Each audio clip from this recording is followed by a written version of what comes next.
My name is Michelle Drennan, and I'm the Alumni Relations Coordinator for Divine Mercy University. And I'm thrilled to introduce Jerome Placido, who's a Master's in Psychology program graduate. And he's going to tell you just a little bit about his journey. So, Jerome, tell me about what you're doing now with your degree and your Master's in Psychology from Divine Mercy. Tell us a little bit about that journey and what you're doing with your degree. Yeah.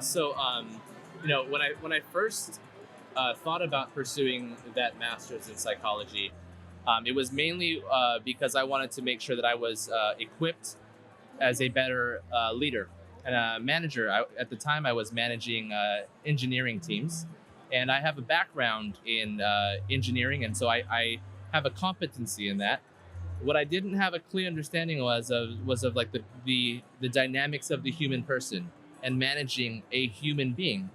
And when I read the curriculum for Divine Mercy, it was really everything that I was looking for in understanding what human flourishing is and the sort of underlying philosophical understanding of the human person, how that connects to the psychological part, and also interpersonally, how I impact those I manage and how they might impact myself as well. So that's really one of the reasons why I pursued the master's. What I'm doing now is I'm head of engineering and communities at a Catholic tech company called Tabella. And currently, right now, I'm using the many skills that I learned. The skills of empathy, the skills of synthesizing and assessing research and things like that. And I'm thinking more and more about how the church and how we as lay people or institutions like Divine Mercy or like Tabella communicate with the local church today. And so I'm using various research papers and just different things like that, and how we can talk to people today through technology and through various other mediums.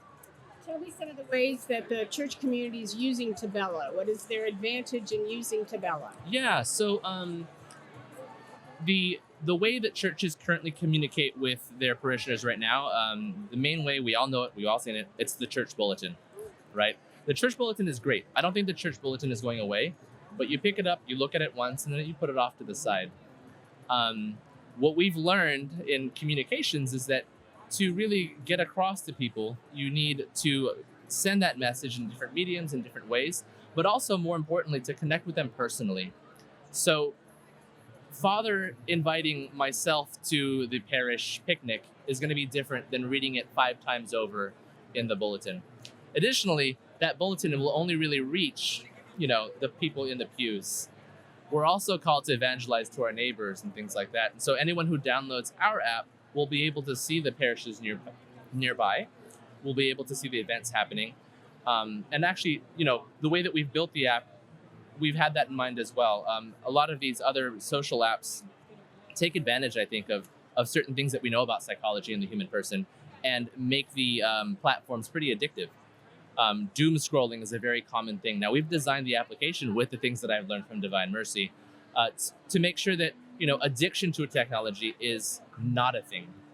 And so those are the things that I'm really focused on, is this intersection of our faith, of human flourishing, and technology. That's great. I hope it grows to great bounds for you. Thank you. If you were thinking of the takeaways that you have from Divine Mercy University in your experience, what were the 3 things that just impacted your journey? Yeah. Well, Michelle, I think you know this. We've talked about this many times, but the camaraderie that I had experienced, you would think that, an online program, you don't get to know any people.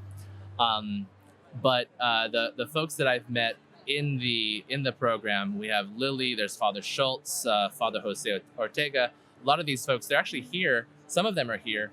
And just being able to see them and say hi and hello, the camaraderie and the Christian fellowship that I experienced with them was something that I hadn't experienced in a long time. And one of the reasons many people pursue an advanced degree is the networking that you do, but it's also the camaraderie that you get. And I still got it with my online degree, and I really appreciated that. So that's one. The second thing is the model of human flourishing has greatly impacted how I view, not only how I view things in psychology, but understanding how that impacts, how I build the applications, how technology, how artificial intelligence should be built. And then finally, I think the third thing would be knowing that there's this broader way that I can serve the church. It isn't just I grew up in like a youth group background, and so being like ministry in that way, but the church has flowed over through many industries, through many professions. Now in psychology, it's such a beautiful thing, and learning how I can support institutions like Divine Mercy or the various counselors and psychologists that come from the institution is just another facet. I think that's very interesting and also needed. Thank you. Those are such great points. So you're doing it already, but there are bridges that you have to feel like can be built between science and religion and healthcare and pastoral care. Do you see what you're doing or what other people are doing that graduate from Divine Mercy University, how they're impacting that? Yes, absolutely. I think that one of the things we have to understand is that, just a couple hundred years ago, the church was the leader in all things science, right? If we think about Sister Mary Keller, she was one of the first computer programmers. She was a nun, right? We have the father of modern genetics was an Augustinian monk, right? And so the bridge already exists. We just need to dust it off a little bit, right? We need to be at the forefront of thinking about the intersection of the sciences, including, the mental health sciences and psychology, and how that intersects specifically with technology. A great example is everyone's talking about it today, artificial intelligence, right? Philosophically, what does intelligence mean? I think the human flourishing model specifically can answer that very well and very eloquently. And then we can intersect that with what artificial intelligence means. Because what the world is doing today is they have this vague idea of humanity and intelligence, and then they're using that to define what artificial intelligence is. And we have to help be a part of that conversation so that it doesn't go too off the rails. Such great insights as always. We appreciate your gift of time, and I hope you meet lots of new opportunities here at this wonderful event. Awesome. Thank you, Michelle. Jerome. Thank you.